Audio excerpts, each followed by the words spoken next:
Ce jour d'idée pour la leçon de l'âme de M. Eliaou Sarfati Ben Esther Zal, de mémoire bénie, la question de Eliav.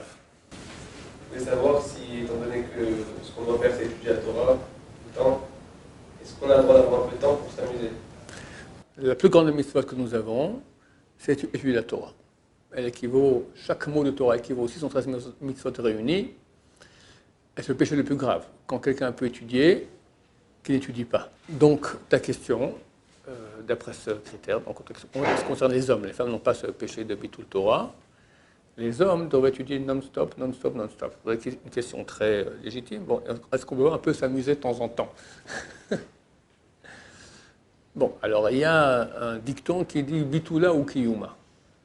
Le fait d'annuler la Torah, annuler l'étude de Torah, c'est ça, hein, le seul moyen de la rendre existante. C'est-à-dire, si quelqu'un maintenant, il ne dort pas la nuit, parce qu'il veut étudier, alors il va peut-être étudier bien jusqu'à 2-3 heures du matin, mais après, toute la journée, le lendemain, il va dormir, ou son étude sera nulle. Donc on dit, tu vas dormir normalement, tu dors le nombre d'heures nécessaires, après tu vas étudier beaucoup mieux. Donc la Torah, elle comprend qu'il doit y avoir des moments de down, pour après avoir dans toutes les machines au monde, d'accord. Au Japon, ils ont fait des expériences, ou en Chine, je crois que c'était au Japon, d'accord. Là-bas, il y a des usines, d'accord. Alors ils ont commencé à donner une ou 2 minutes toutes les heures pour qu'on arrête, et les gens qui travaillent, ils baillent un peu, ils font de l'extérieur, comme ils se bougent un peu les membres, et ils ont vu que c'était des meilleurs résultats.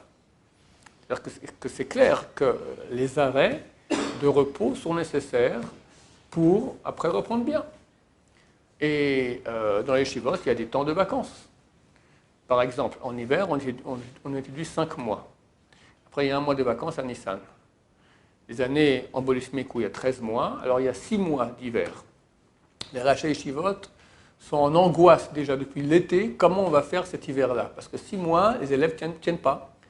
Au bout de 4 mois, ça commence à aller mal, et le 6e mois, c'est la bérésina. C'est tout part en cacahuète. Ils ne tiennent plus le coup. D'accord? Et pourtant, il faut continuer, ce n'est pas encore les vacances.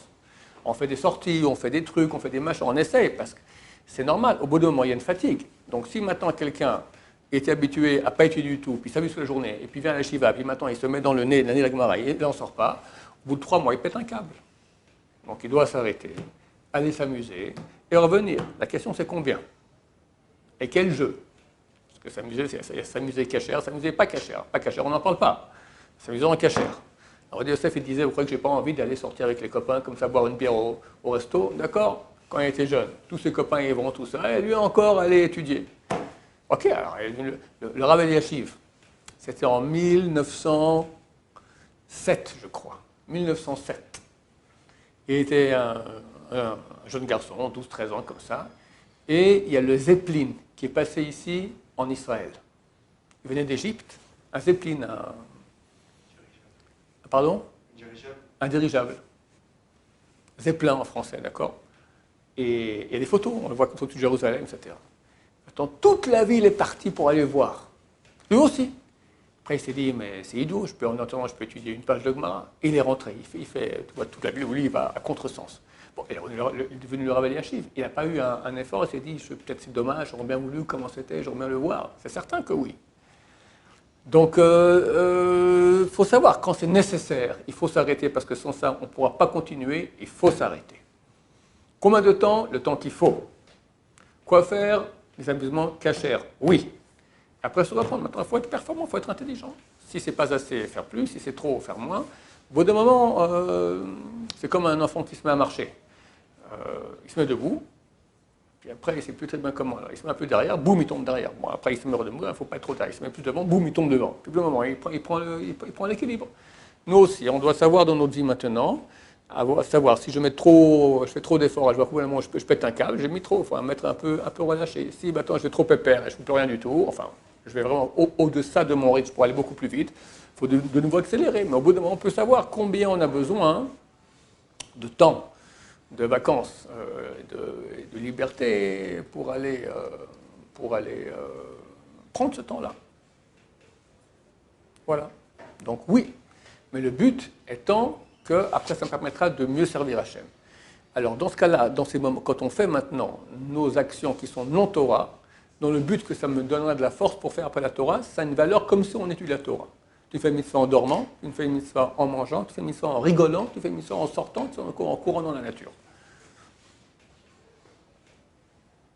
Regardez, moi je crève d'envie d'aller à la mer. D'abord, j'en peux plus d'être enfermé. Deuxièmement, je n'ai pas fait un mikvé depuis 3 mois parce que j'ai peur du corona. Là-bas, on peut tromper dans la mer, tu sors pur. C'est des bonnes raisons. Puis je me dis, non, mais je peux encore quand même aller à la mer, revenir, ça prend 3-4 heures, d'accord. Là, je peux encore étudier. Alors, je tiens encore le coup, mais je ne sais pas encore combien de temps. Puis après, c'est trop tard parce que pour les vacances, la mer, c'est impraticable, d'accord. Ça devient. Il y a à boire et à manger. D'accord. Bon, alors, ce jour, j'irai Binader parce que je pense que c'est nécessaire pour que je puisse tenir le coup après. Après, on a Elul, Yamim Noraim, c'est fini, c'est pas. Il faut être en forme. Donc je prends cet après-midi Binader pour aller un jour à la mer, j'imagine. Mais je n'ai pas encore pris. Chaque fois je me dis, bon, je peux encore étudier, tout ça, c'est dommage, etc. Donc chacun de voir à quel point il a besoin de ça. Baruch Adonai, Amen, Amen.